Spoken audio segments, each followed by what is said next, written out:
What are you saying, ladies and gents? It is your boy, BucketHatSam. And yes, we are back again for another January video. But today we're talking about the mighty Man United. And there's only one man I could get on it. So, Dylan, how you doing, mate? It's your debut on the channel. How you feeling? United win. I'm all right. I mean, calling them the mighty Man United, it's not 1999 anymore. I think that was a bit generous, to be fair. I was being kind. I thought I'd get you in the, just cheer you up a bit after that. Even Yeah, though you we won, need it. it's not convincing, was it? No, I'm good though. I'm good though. Thanks for having me on.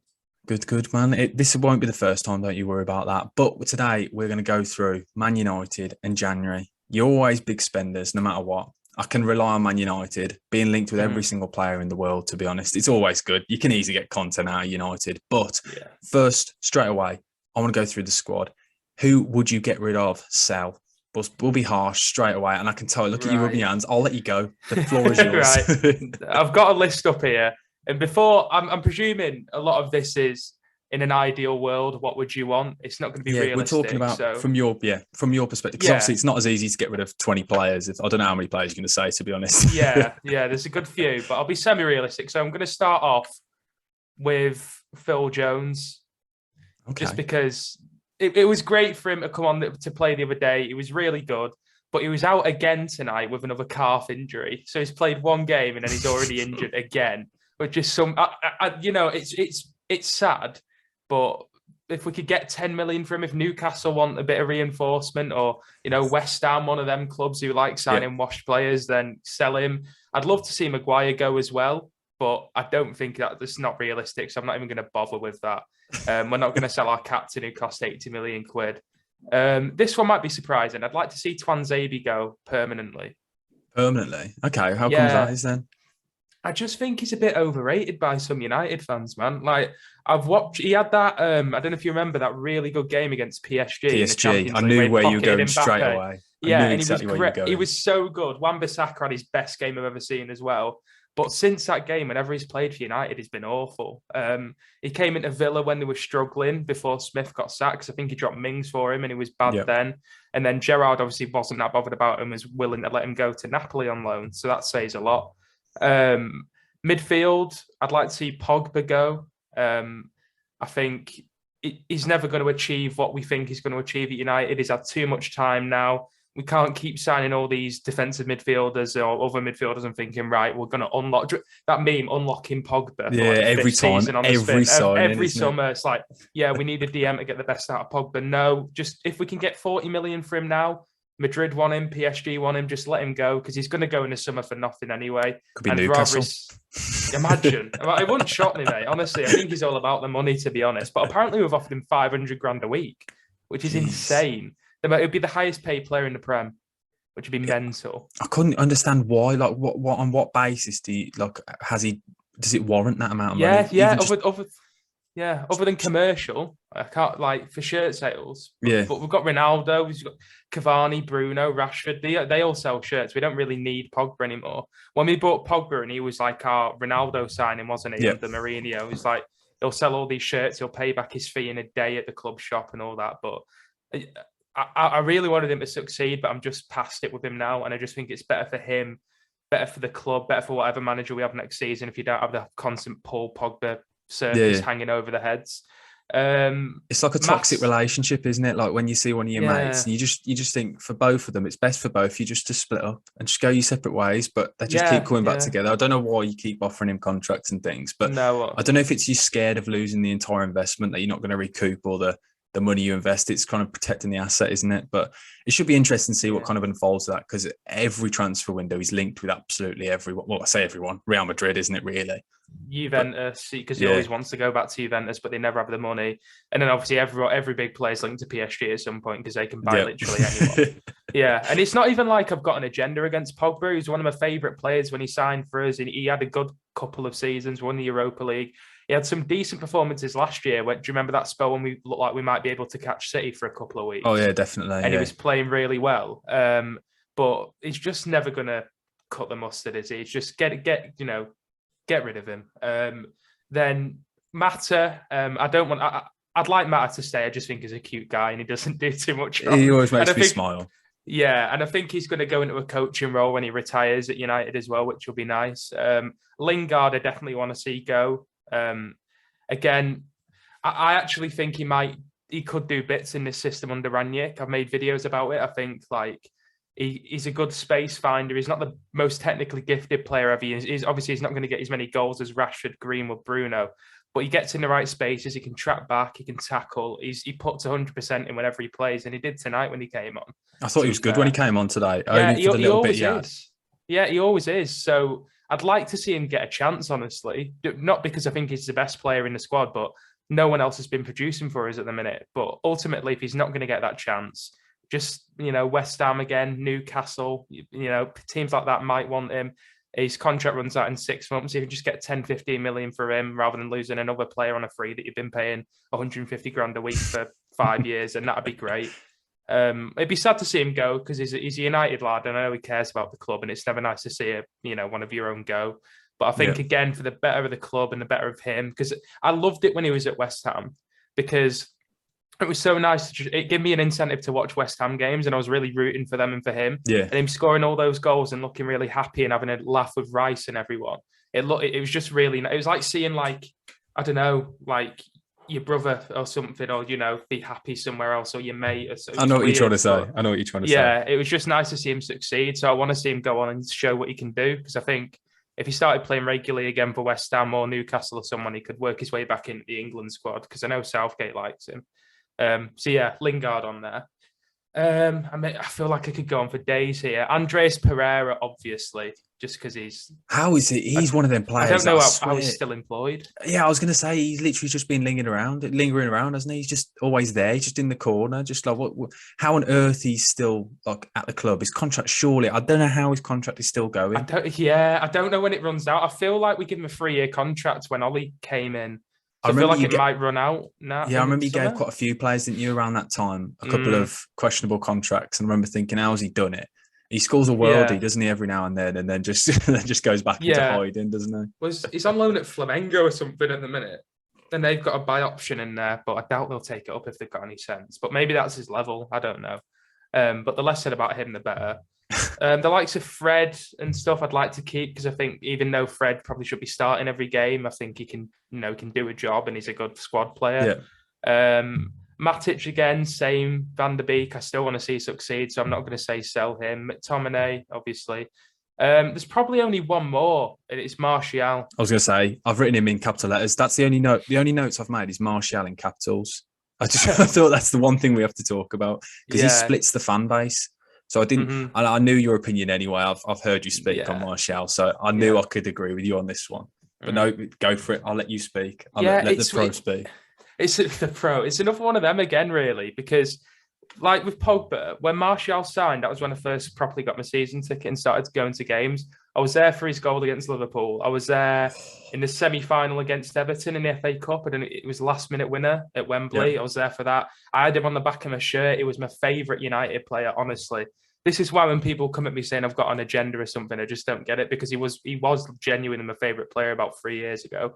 But since then, he's just gone off a cliff. He has, he had that good 3 or 4 month spell after lockdown. The NHS Martial memes when he had that thing on his shirt. I remember them. So he was really good then, and he got a lot of goal contributions. But since then, whether he starts on the left, starts on the right, in the middle, comes on for half an hour, he just looks so disinterested, and he just looks so sluggish and lazy. And I think for a football fan, you can forgive people, like I said, Lingard maybe not having the best ability to be at the club. But when it looks like people aren't trying, then that's when it starts to annoy you.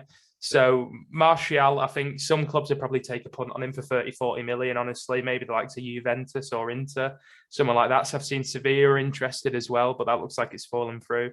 So that'll be another sad one, because he's got bags of potential again.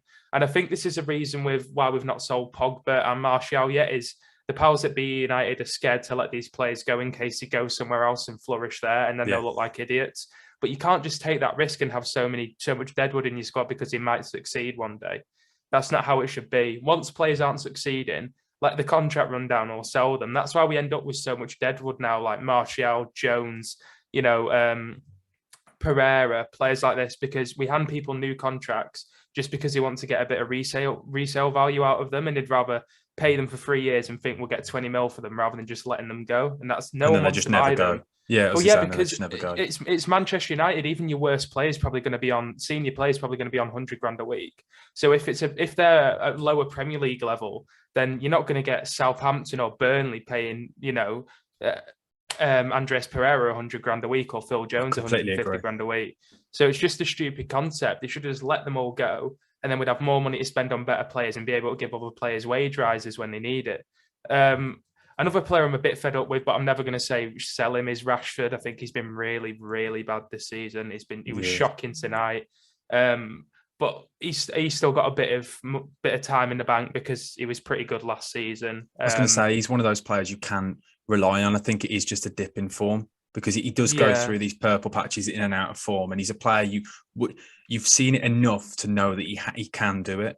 Whereas you look at Martial, it's been so long since he's done it, or Pogba, for example, it's so long since they've done it. Rashford, I don't know what it is. There's just a flicker of hope that I still think he can come back. I do think he just looks down. I know it's a really bad thing to talk about, like a player's like demeanor and things like that. And I never like it when people say, "Oh, a player doesn't smile" or whatever, because obviously, the way people are on a football pitch. But you can just tell by his. I remember when he first came onto the scene, when he had no, it looked like he played with no pressure whatsoever. Whereas at the moment, he looks down. His whole demeanor, his shoulders are down. There's a couple of chances tonight where, if he was on his heels, he could have taken it, and potentially Rashford a year really ago annoyed me. would have. I can imagine the groans I heard at the game was ridiculous. Yeah, that was bad. I did a quick player ratings before I hopped in here with you, and I said for United fans to be going in on Rashford like that at home when they're winning says a lot about how the fans feel about him at the minute. Like with a player you've bought, like a Sancho or a Martial, fair enough, but with someone who's like one of their own, that just shows how poor he's been. I think he can rediscover his form, but like you said, I don't know if it's something with his mental health or lockdown and stuff's messed him up or whatever. I've got no idea at all. I don't really want to speculate on it, but you can tell something's not quite right with him because he's not. He put the message out the other day saying he needs to do his talking on the pitch, and that's why he's not coming out apologising every week. But he's not doing his talking on the pitch. He really isn't. He's not running. He looks so disinterested all the time, and he actually reminds me of, I don't know if when Sterling first signed to City, and he was always getting to the right areas, but he was super indecisive, and he still does it now. But he's obviously come on leaps and bounds under Pep. But he'll get the ball on the edge of the box, and he'll stand there and run around in a circle, beat one man, then come back. And it always looks like Rashford he doesn't have a good footballing IQ.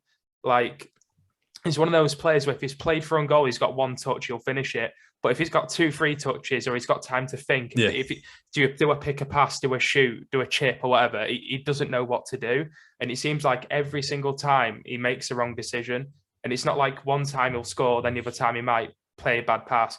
Every single time I've seen him in these past few months, he's made the wrong decision every single time. Yeah, and that's obviously you can't coach either, is it? Yeah, not really. Not really. You can, I suppose, you can tell him where to look and stuff like that, and tell him to get his head up, or just trust his instincts. But he looks like a very instinctive player, and if he has too much time to think, then he messes it up. But yeah, I wouldn't say to sell Rashford. He's one of my boys. I do love Rashford, But he, like I said, he's been better for us over the past 3 years than likes of Martial have, which is why I'm not quite as fed up with him yet. And I think he's a couple of years younger. I think Martial's 26, Rashford just turned 24. So he's got a bit more time left yet, but he really needs to step up. But I think that's it. I think that those are the players I'd sell. Okay, now we've discussed all of them now. I want to just hop to one player. I'm just interested now to see your opinion on this. Yeah. And I'm not suggesting for a second, so don't jump on me straight away. Sell him, don't worry. David De Gea, what are you making of him in this new system? With his... Yeah. Sorry, with his... With the way he's playing and in this new system, like what are your thoughts? Because I've quite a lot today. He just seems to struggle with this playing out from the back, and you've seen him a lot of times with his kicking in general. Yeah, constantly booting the ball out of play and things. I just wanted to see a Man United opinion. Yeah, he does that. He does that a lot. One of the promising things I thought, I don't know if I didn't do my right research on Ranić's system with his 4-2-2. He doesn't like to play dead passes. So the whole philosophy is, I think at Leipzig, he give them 10 seconds to get from the ball to the opposition's box and stuff like that, and a certain amount of passes. So I think I've heard him say in the past he isn't all for ball-playing defenders and ball-playing goalkeepers. Yeah. He just wants people to make quick, direct passes rather than pass it around and play out from the back, which I think is a feature you've seen recently and is why we give the ball away so much. Yeah, against Burnley, we it was play all so everything was long. Yeah, everything was long, wasn't it, from him? Yeah, and especially the likes of Bruno in the team as well, who wants to play a worldy pass every time he gets the ball. So I think that's why we give the ball away so much, and there's so many turnovers and counter-attacks like tonight against Villa. So I did think coming in, that'd be a bit of a blessing for him, that compared to like a Ten Hag who likes to play more tiki-taka, because then I think he would be knackered. But yeah, in general, the amount of times the ball came to him today, and he could have easily he didn't even have to play a cute pass to the centre back. He could just put it in play, and he just absolutely slices the ball out for a throw in our own half for no reason. There was loads of times where it's not pretty, but he could have just lumped it up to Cavani or Bruno or Rashford or Greenwood, and we might get the ball. But he's got channels. Anything. He's got no finesse about him. He's not a good footballer, as we saw when he took that penalty against Villarreal, lest we forget. But in terms of it, his commanding of the box is my main issue. Like today, I don't know if you saw it, when Lindelof made that scabby back pass, and do you know when Watkins hit the bar? Oh, yeah, when he just stood on his line. Yeah, he was halfway out to the ball, and he was miles closer than Watkins. And he can use his hands and jump to the ball, and he decided to just run back and stay on his line. It's an issue he's had since we've signed him. And I don't think it's come about. It's more prominent now than it used to be. I'm not quite sure why. Maybe it's because we're a bit more sound defensively under Van Gaal and Mourinho and stuff like that. I don't know. But he never claims a cross unless it's right on his line. The amount of times opposition line up for corners and put a man on De Gea because he's got no strength and nothing about him, and it's so easy to bully him. Sorry, there's a train coming past my house. You might hear fine. That. You could barely hear it, mate. Don't worry. Good. So yeah, he can't command his box at all. So I'm okay for not having the great feet like an Edison or an Alisson, but a top-level goalkeeper playing for Manchester United who have aspirations of winning the biggest trophies need to be able to at least command the box and show some fight. It's like when he signed for us, he was like a weedy 19-year-old kid, and it looks like he's not changed since then. I don't know if it's a confidence thing, because obviously he has improved, because a couple of years ago he looked dead and buried, didn't he? Last season, season before that, it looked like Henderson was going to get his place and it'd be sold. So his shot stopping has got a lot better. But I think when Henderson plays, even though he's not as talented in shot stopping wise, the amount of times he'll come off his line and claim a ball, or come out and kick it long when he needs to, or claim a cross, which if you know anything about football, that prevents chances from happening anyway. Yeah. So if De Gea came out and got that ball off Watkins today, there wouldn't even been a chance of him hitting the bar. He wouldn't have to make a save. They shouldn't have got any further. Should he really? Exactly. Yeah. So if he could command his area and when through balls are being played, the amount of times you see good keepers like Martinez today rush off the line to get the ball, or even he came out and headed it out for a throw. De Gea wouldn't have done that. Definitely. So if that was De Gea, that would have been probably Ings for on goal in a one-on-one. So I do think I was going to say he needs to improve that side of his game. He's 30 now. I don't think he's ever going to improve it. Although I don't think Henderson's the answer, because I don't think he's that talented shot stopping wise, and he's shaky with his feet as well. I think he was a bit sketchy when he played last season under Ollie for us. Yeah. So I don't think either of them are the answer, and neither of them will be happy being second choice goalkeepers. So I think it's going to be a bit of a struggle. But realistically, I think Henderson's got the best resale value. You could probably get 40 million from him. He's young, he's English, he's got Premier League experience. Just look at Ramsdale. I know he's doing well now, but it would look like a bog standard young English goalkeeper went for 32 million quid and from a relegated Championship side. So I wish we cashed in on Henderson after his loan at Sheffield United when his stock was high. Because I think Chelsea you could have got some serious cash from him. Yeah, I think Chelsea bid 50 million for him before they got Mendy, actually. Which I would have took. Maybe they rejected it just because it's Chelsea. I don't know. But yeah, I think the most likely thing is we'll sell Henderson to someone and stick with De Gea. Who knows? Maybe Newcastle will want him because Dubravka's getting on a bit, and he was pretty poor the other day as well. I love the way in all of these videos I've recorded so far. Newcastle. If there's anybody that someone goes, I don't know, you just go, you can have Newcastle. The amount of players on these videos, we've just gone, Newcastle can have them. It's so funny. The list, honestly, Newcastle fans right now are getting linked with absolutely everyone. They must love funny. It. Yeah. I can imagine. It is class. It is funny to see. But now, I'll carry on. Sorry, I think the reason everyone links like Henderson to Newcastle is because he's like a mid-table to top 7 goalkeeper, in my opinion. And none of those teams could pay 50 million quid for a goalkeeper, whereas Newcastle are the only team at that level that can. So I think it's just like everyone that costs a little bit of money, Newcastle. Yeah, it used to be Everton. I remember everyone used to go, "Oh yeah, he'd be at a club like Everton, someone who's just Yeah. outside of the top 6, top 7, but a club Mm. that can afford it." But it's Everton have just paved the way for Newcastle because Newcastle's buying power now is ridiculous, especially with the kind of Yeah. players and the movements they're already making. But no, it's going to be interesting to see what they do. To be fair, okay, It then will be. we've gone through then. Good on all the selling. Are there any players then? Obviously, realistically, who, if you had the money, if you had the decisions, who you'd kind of go for then in January? What kind of, you've discussed what kind of positions you want to get rid of and the positions where you think you're struggling with. Who would you fill them with? If you could, any names that come to your mind? I think we need a solid defensive midfielder who can also play the ball as well, not just a pure destroyer. We haven't spoke about this before recording, but I quite like Basuma at Brighton. Yeah, I would have liked him in the summer. He's got Premier League experience. He's very good on the ball.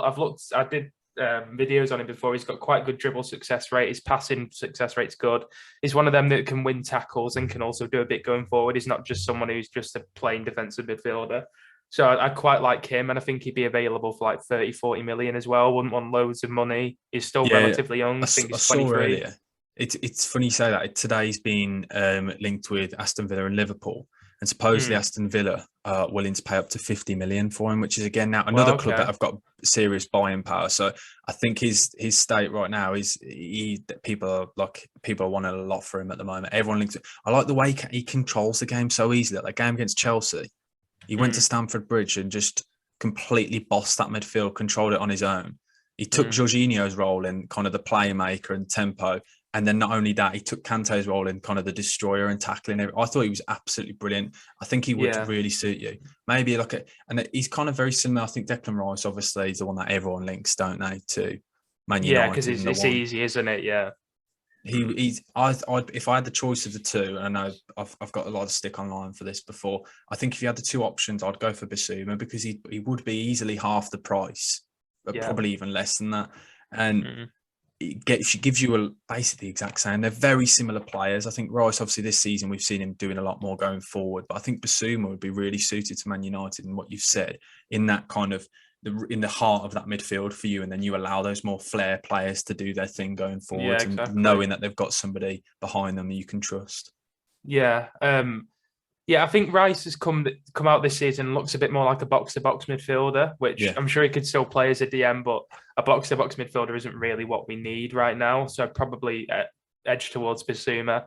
We've been linked to Tchouaméni as well from Monaco. I don't know a great deal about him, but I think from what I've seen, he's more of a playmaker-y kind of player. I don't know if he's a proper defensive midfielder. I think he's more of a playmaker. I was going to say, I remember watching him in the UEFA Nations League final. He played alongside, I think it was Pogba at the time, and the two of them they were just going all out, all guns blazing forward. Yeah, I remember thinking he was described to me as a holding midfielder. I remember he was very attacking. Good player though. Again, another good player. Yeah, I'd take him. Don't get me wrong. Maybe a swap for Pogba or something. So not a direct swap. Obviously, he's not going to go to Monaco, but Pogba out, Tchouaméni in or something like that. Yeah. Imagine Pogba out, Pereira out, Tchouaméni and Basuma. We need to make smart signings like this, though, and not just sign names and actually scout players and look at what they bring. So they'd be my main ones. In terms of anywhere else, I think we could. I'd like another centre back, but I don't think that's going to happen until at least the summer anyway, when we need to get rid of Bailly and Jones. So I was going to say, you kind of have to get the others out the door, don't you? First, kind of thing, to pave the way.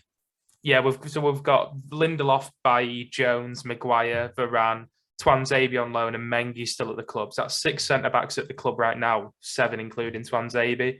So I can't imagine doing anything anytime soon. I would like a new right back. None come to mind. I think Wan-Bissaka's just an awful footballer. He's just so one-dimensional. He's awful. I know what you mean. His tackling's good, but his positional awareness is shocking. He's just bad. He's just a bad footballer. Unless he's one-on-one. Cross. Yeah, unless he's one-on-one defensively. Yeah, that's all he can do. He can't cross. He can't shoot.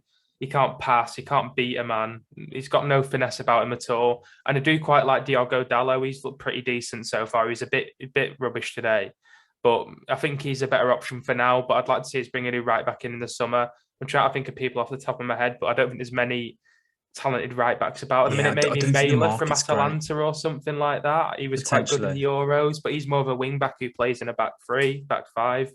So I'd have to do a bit of research on that. I've literally just thought of that off the top of my head. No, it's fine. Yeah, we haven't done much planning for this. No, it's not the be all and end all. Like, it's not like we're not going to do well if we don't sign a right back, because I think Delo would do. Maybe that's one for the summer. And the other main one, I think we need a good attacking midfielder. Like today with the system, with Greenwood and was it Bruno playing behind Rashford and Cavani, I think that's how it was set up anyway. I love Greenwood, but he's not a number 10. He's not a number 8. That's it. If you look at Ranić's system and the players he's had at Leipzig, he had the likes of like Sabitzer and Nkunku, players that can attack, can defend, can play a pass, like a Lingard, if anything. Someone who's a bit buzzy and does a bit of both. Whereas Greenwood, let's be honest, is a striker playing he's not creative enough. Yeah, so you can see he's just direct, isn't it? He gets his head and he's straight to goals. A couple of moments today where he could have pulled it back or cut inside, and his mind is he's straight looking towards a goal, which is a good trait to have. I think he's a great player. I just don't think right now it's kind of he's young, so they've just gone, we'll put you in this position, and because you're not ready to be the focal point of striker. Yeah, I do love him, and I think it will come good as United's number 9 in a few years, unless we get Haaland or someone like that. But I'd like a more natural number 8, number 10, whatever you want to call it, to play that role, because I think that does hinder us, especially with the pressing game that Ranić wants to implement. If you play Rashford there, Greenwood there, they're not going to be pressing. So, yeah, I'd like a good attacking midfielder, maybe even an Nkunku or someone, because he's played under Ranić before. He's good. Yeah. He's been really impressive in the Champions League. So just a good, buzzy kind of number 8, number 10. So when you say that, is that someone to play then with Bruno? I'm confused. I'm just trying to work out. Yeah, well, this is the thing. It's confusing because then where does Sancho play? Yeah, because I do like Sancho. I think Sancho's okay in that role, but I think he needs to be a bit more wide. I think in Ranić's system, he more has the fullbacks coming outside on the overlap, and the number 10 kind of in here, receiving the ball on like the half turn and looking for a pass. And I don't really think that's what Sancho's good at. I don't think it suits him. But I know I'm getting into all these hypotheticals, and we could get Ten Hag who plays a 4-3-3 or Poch who plays a 4-2-3-1 in the summer anyway.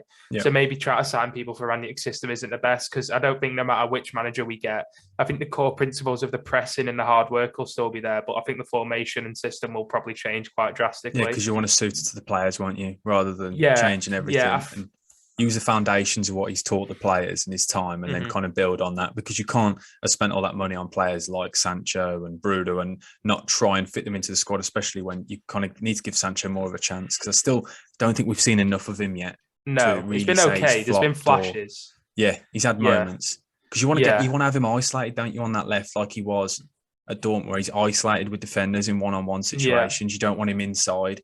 You want him to be able to come inside rather than taking the ball on the inside, so he's gone past his man, kind of thing, if you know what I'm trying to say. So I do think we'll have to give him time, because I didn't know whether you were in a call for him to be sold, because I've seen some United fans going for it on Twitter, but that's Twitter, isn't it? You can't take it. No, you can't. Sancho's probably he's been better than Rashford this season, definitely. He's shown more than he has, and he's a much more creative player. I think, to be honest, in terms of system and formation, I think this is a worst. I made a little series when Ollie was looking like he was going to get the sack, talking about which manager's more suited to our kind of system. And I didn't do Ranić at the time, because obviously it came out of nowhere. But this system is probably one of the worst ones you could choose for our players, to be honest. A system without wingers, when we've got Rashford and Sancho, two of the best young wingers on the planet. Like, maybe, you sign Sancho for 80 million quid. He's probably the best young winger on the planet, to be honest. And you don't fit him in your system. And you have to play with 2 strikers, and your 2 best strikers are Ronaldo and Cavani, but Ronaldo doesn't work hard enough, and then Cavani he struggles with fitness and can usually only do 1 game a week. So you're always going to have to leave those out. And I think leaving players out is fine, but if we played a 4-3-3, the team would be so much more balanced if you played, Sancho off the right, Rashford off the left, Ronaldo up front, Bruno, Fred and Matic, just someone like that in the midfield three. So it'd be so much more balanced, and you're going to have to leave players out no matter what. So at least make it fit the players that you do have, rather than just try to shoehorn people into it. And I think that's why we struggled so much. And after, they've not been poor results, but poor form and performances, you'd think Rangnick, if he was going to change something by now, he would have tried it.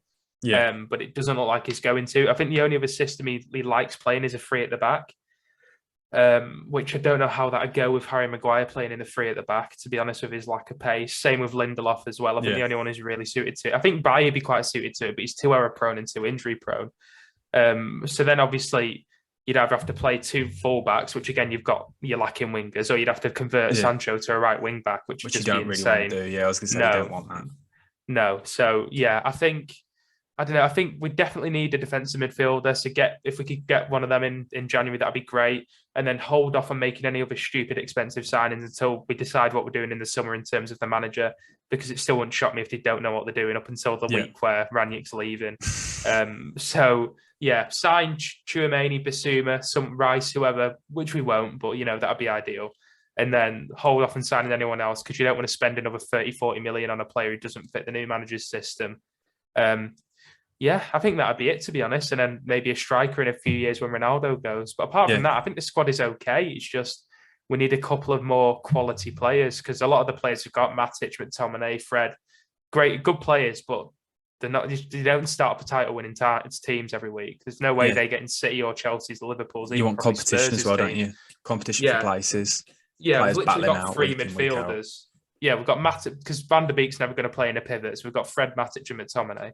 And Matic is 33, nearly 34, and he runs like he's got one leg. He's shocking.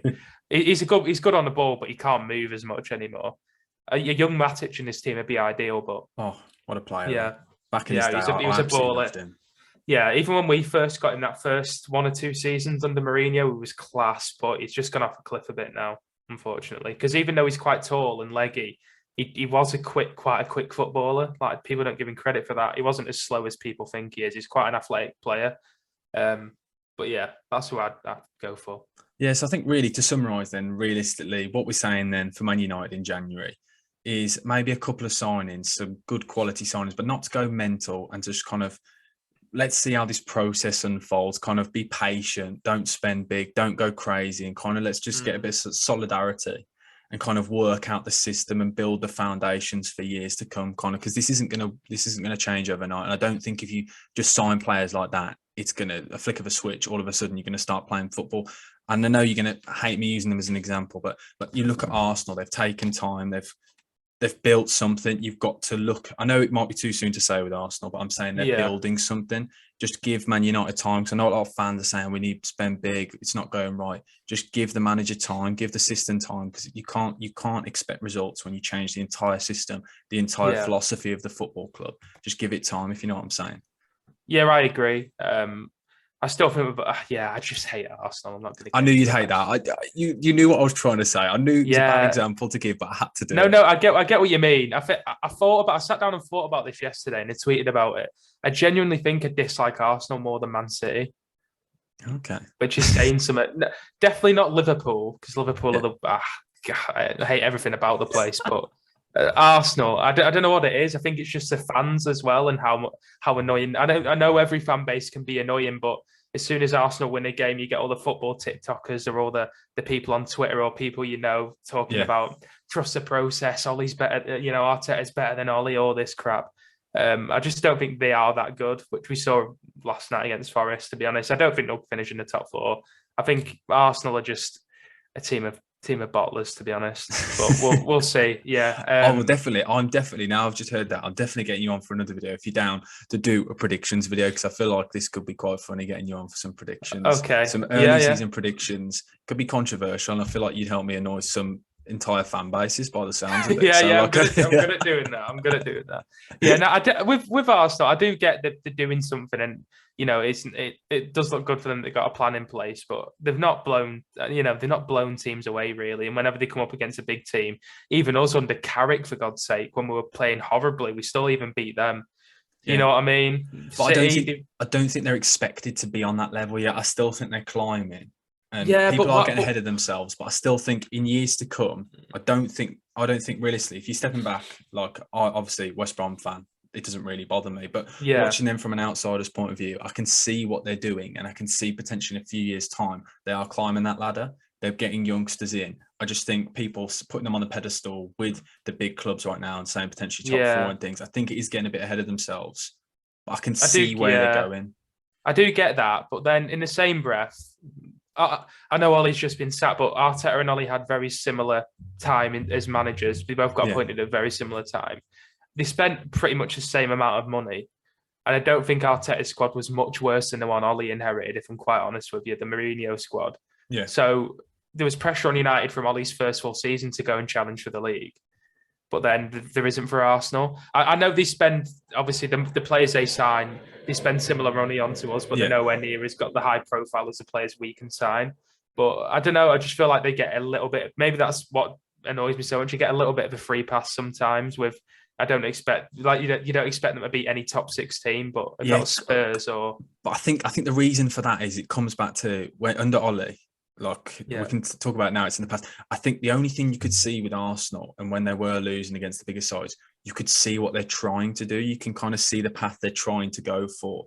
And I think under Ollie, a lot of people are like, well, what is the system? What is the long-term picture? I think that's because they could lose, but then every time Arsenal fans can say, well, trust, I know you hate it, trust the process kind of thing. But you could see what they were trying to do. I know I'm arguing a losing battle here because I know I do fully get what you mean. I just think people gas them up a bit too much at times. That's all. But yeah, you can see what they're doing now. But for the past 2 years under Arteta, I'm sorry, you couldn't see a system. Oh no, you there. couldn't. You couldn't see they finally backed in properly. You can see it now. Yeah. But yeah, we'll see. We'll see. I think they'll still be in around the top 6 come the end of the season, but I feel like United or Spurs will get it, to be honest. I'm definitely getting you on for predictions. If you're saying Spurs are around it, we're definitely doing that for you. But well, if you look at the Premier League table, I'll just get it up quickly. They're on for it if they win the games in hand. But that's the point. That if they win, this is the thing. Well, they need to win in the bag. Exactly, points in the bag is still at the end of the day, because no matter if you have how many games in hand you have, all you're constantly doing is if we win points in the bag. Obviously, I know it's a really obvious statement to say. Obviously, it means more, but it's constant pressure on Spurs because everyone's then expecting that, they're only, if they win the next 2 games, they go to X in the league. This is Spurs we're talking about. This is Spursy. Like let's be honest. It's true.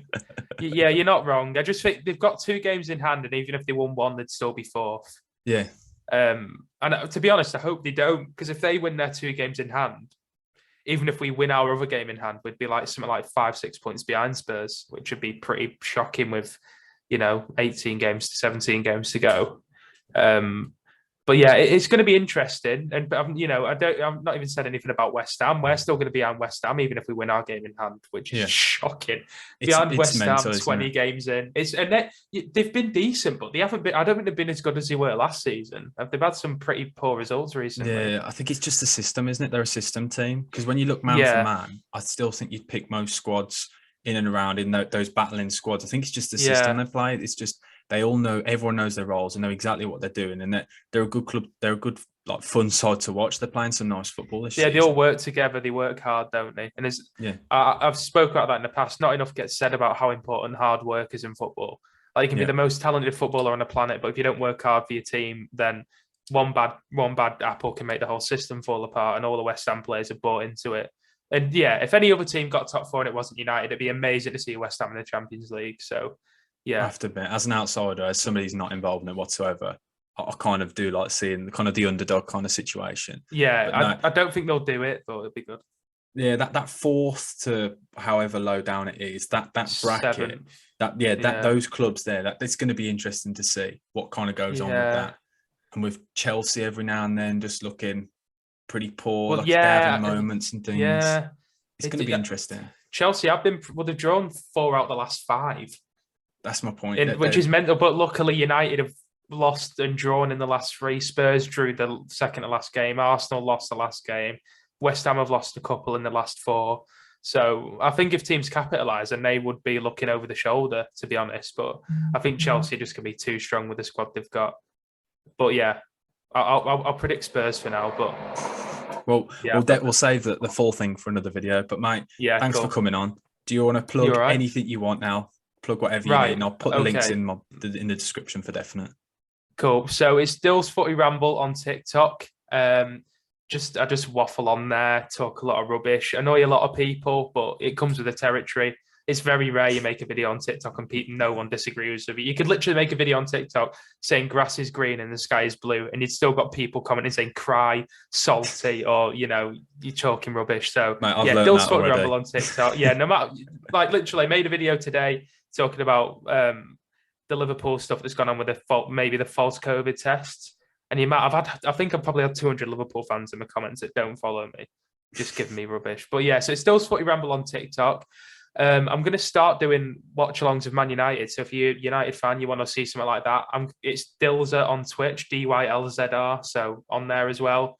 And that's about it. I don't really use my YouTube too much. Instagram I don't have, so yeah. Well, send me a link to both, and I'll put them in the description. Please do remind me though, because the amount of times I've said it on videos, and people have gone, "Why haven't you put it?" And I'll be like, "I'm the most forgetful." Yeah, I'll do it. I'll do it when we stop recording and DM it. Please do. Don't worry. Yeah. Thanks, guys. Let us know in the comment section below if you agree with us, if you disagree with us, anybody you think we've missed, or whatever. Just your thoughts. But guys, thank you for watching. Dylan, thank you for coming on, man. I appreciate it. Definitely get you on again.